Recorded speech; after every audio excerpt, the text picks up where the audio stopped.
ನಮಸ್ಕಾರ ಸ್ನೇಹಿತರೆ, ನಮ್ಮ ಜ್ಯೋತಿಷ್ಯ ದರ್ಶನ ಯೂಟ್ಯೂಬ್ ಚಾನೆಲ್ಗೆ ನಿಮ್ಮೆಲ್ಲರಿಗೂ ಕೂಡ ಸ್ವಾಗತ. ಇಂದಿನ ವಿಡಿಯೋದಲ್ಲಿ ವನಶಂಕರಿ ದೇವಿ ಯಂತ್ರದ ಬಗ್ಗೆ ತಿಳಿದುಕೊಳ್ಳೋಣ.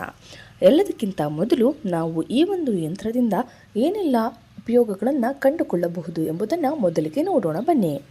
ಈ ಒಂದು ವನಶಂಕರಿ ದೇವಿಯ ಯಂತ್ರದಿಂದ ನಿಮ್ಮ ವ್ಯಾಪಾರ ವ್ಯವಹಾರಗಳು ಸುಗಮವಾಗುವು. ಊಹೆ ಶಕ್ತಿಗಳು ಬರುತ್ತದೆ. ಎಲ್ಲದಕ್ಕೂ ಕೂಡ ಪ್ರೋತ್ಸಾಹ ಅನ್ನೋದು ನಿಮ್ಮ ಜೀವನದಲ್ಲಿ ಸಿಗುತ್ತದೆ. ಹಾಗಾದರೆ ಇದನ್ನು ಹೇಗೆ ನಮ್ಮ ಜೀವನದಲ್ಲಿ ಅಳವಡಿಸುವುದು ಅಂತ ನೋಡೋಣ ಬನ್ನಿ.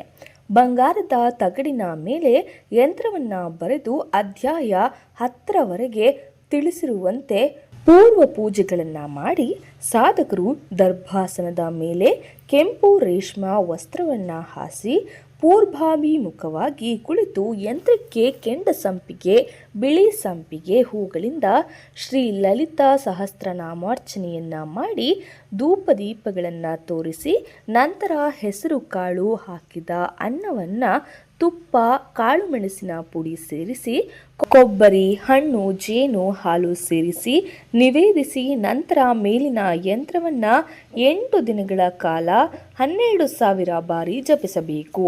1000 ಜಪದ ನಂತರ ಯಂತ್ರ ಧರಿಸುವುದು ಒಳ್ಳೆಯದಾಗುತ್ತದೆ. ಇದರಿಂದ ನಿಮ್ಮ ಜೀವನದಲ್ಲಿ ಹೆಚ್ಚಾಗಿ ಫಲ ಹಾಗೆಯೇ ಹಣ ಅಂತಸ್ತು ಊಹೆ ಶಕ್ತಿಗಳು ಬರುತ್ತದೆ. ಹಾಗೆಯೇ ಮೇಲೆ ಕೊಟ್ಟಿರುವ ಮಂತ್ರವನ್ನು ನೀವು 108 ಸಲ ಪಂಚಫಲ ಕೊಬ್ಬರಿ ಜೇನು ಇವುಗಳಿಂದ ಹೋಮ ಮಾಡಿದರೆ ವ್ಯಾಪಾರ ವೃದ್ಧಿಯಾಗುವುದು. ಕೇವಲ ಜೇನುತುಪ್ಪದಲ್ಲಿ ಹೋಮ ಮಾಡಿದರೆ ಧನ ಕೈ ಸೇರುವುದು. ತುಪ್ಪ ಮೆಣಸು ಕಲಸಿದ ಅನ್ನದಿಂದ ಹೋಮ ಮಾಡಿದರೆ ವ್ಯಾಪಾರ ವ್ಯವಹಾರಗಳಲ್ಲಿ ಬರುವ ಅಡ್ಡಿಗಳು ನಿರ್ವಹಣೆಯಾಗುತ್ತದೆ. ಇದಿಷ್ಟು ಕೂಡ ಇವತ್ತಿನ ವನಶಂಕರಿ ದೇವಿ ಯಂತ್ರದ ಬಗ್ಗೆ ಮಾಹಿತಿಯಾಗಿದೆ. ಇದೇ ರೀತಿಯ ವಿಡಿಯೋಸ್ಗಳನ್ನು ನೋಡಲು ನಮ್ಮ ಯೂಟ್ಯೂಬ್ ಚಾನಲ್ನ ಸಬ್ಸ್ಕ್ರೈಬ್ ಮಾಡಿಕೊಳ್ಳಿ. ಈ ವಿಡಿಯೋ ನಿಮಗೆ ಇಷ್ಟ ಆದರೆ ಲೈಕ್ ಮಾಡಿ, ಇದನ್ನು ನಿಮ್ಮ ಸ್ನೇಹಿತರಿಗೂ ಕೂಡ ಶೇರ್ ಮಾಡಿ. ಹಾಗೆಯೇ ನಿಮ್ಮ ಜೀವನದಲ್ಲಿ ಇರ್ತಕ್ಕಂತಹ ಯಾವುದೇ ಸಮಸ್ಯೆಗಳಿರಬಹುದು, ಯಂತ್ರ ತಂತ್ರ ಹಾಗೂ ವಶೀಕರಣ ಇನ್ನಿತರ ಯಾವುದೇ ಸಮಸ್ಯೆಗಳಿದ್ದರೂ ಕೂಡ ನಮ್ಮ ಸ್ಕ್ರೀನ್ ಮೇಲೆ ಕಾಣ್ತಿರ್ತಕ್ಕಂತಹ ವಾಟ್ಸಪ್ ನಂಬರ್ಗೆ ಹಿಂದೆ ವಾಟ್ಸಪ್ ಮಾಡಿ.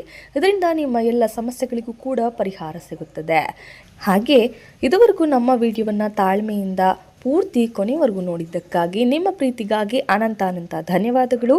ಮತ್ತೆ ಮುಂದಿನ ವಿಡಿಯೋದಲ್ಲಿ ಭೇಟಿಯಾಗೋಣ. ನಮಸ್ಕಾರ.